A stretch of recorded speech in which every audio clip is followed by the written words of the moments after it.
So there seems to be a demand on how to get your sublimation printers to print without being super dark. So I'm going to make this video and show you how to do it. First, you need to turn on your printer. I have an Epson, but pretty much this is going to be how you do it for all of your sublimation printers. So what you want to do is go to your settings on your computer.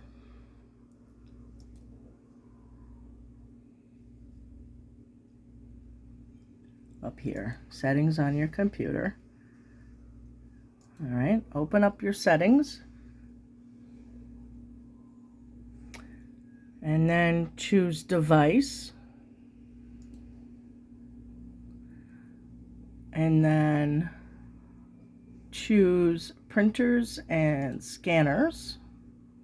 And then find your sublimation printer in your list. Mine is the Epson ET8550 series.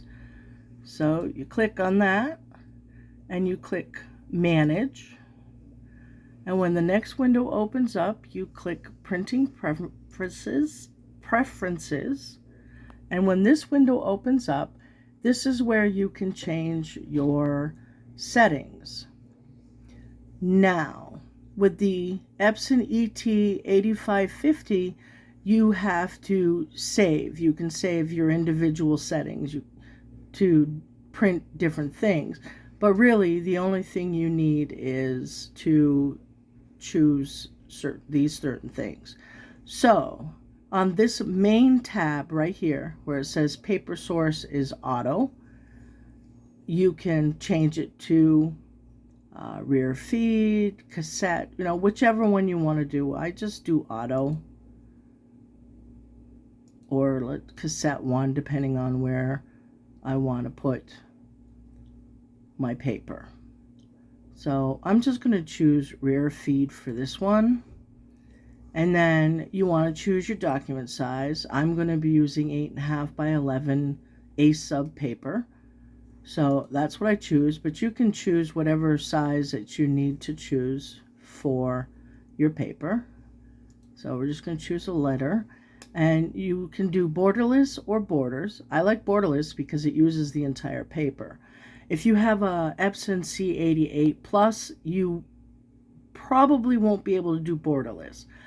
But if you can choose borderless, then I would, because then you're not wasting any of the print space.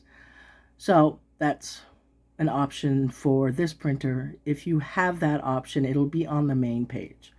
So the orientation I've chosen is portrait. You can choose landscape if that's how it feeds. Basically, you want to choose the direction that your printer feeds in, and that is portrait. You want to choose plain paper.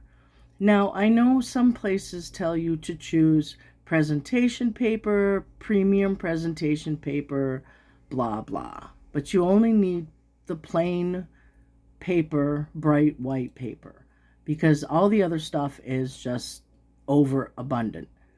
You choose color. Make sure you're choosing color because that's what you're printing in. Now, when you choose your quality, you want to choose best.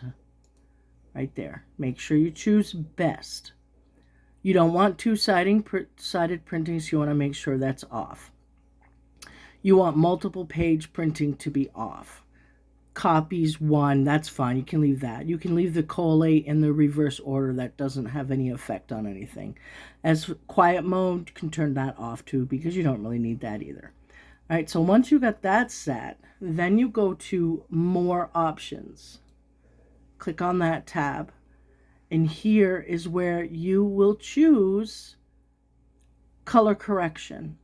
This says automatic, but you want custom. You choose custom, then you choose advanced. And here on the advanced page, you want to choose no color adjustment right here, because you want your printer to print what it sees on the screen. So choose no color adjustment and click OK. So once you've got that done, then you come down here and you choose mirror image, because you want the image to be in reverse. So choose mirror image. You might have to do this for several times for each picture on the Epson ET8550, but on this Epson C88, you can set it here in this setting and leave it, and it'll automatically print that all the time. You won't have to change settings or go in and do the settings each time. I'm not sure on the Canons. You might have to do that with the Canon as well. But mirror image, this bi-directional printing, that's not a big deal. It's not going to hurt anything. You can shut that off or leave it on. It doesn't matter.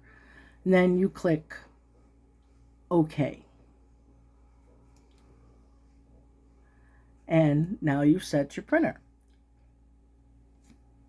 And so that's how it's done. So then you can just close out of this, and you should be able to go in to a document. We're going to open up my print shop program, and it should, when it prints, I shouldn't have to change anything on the printer. Just going to take a minute.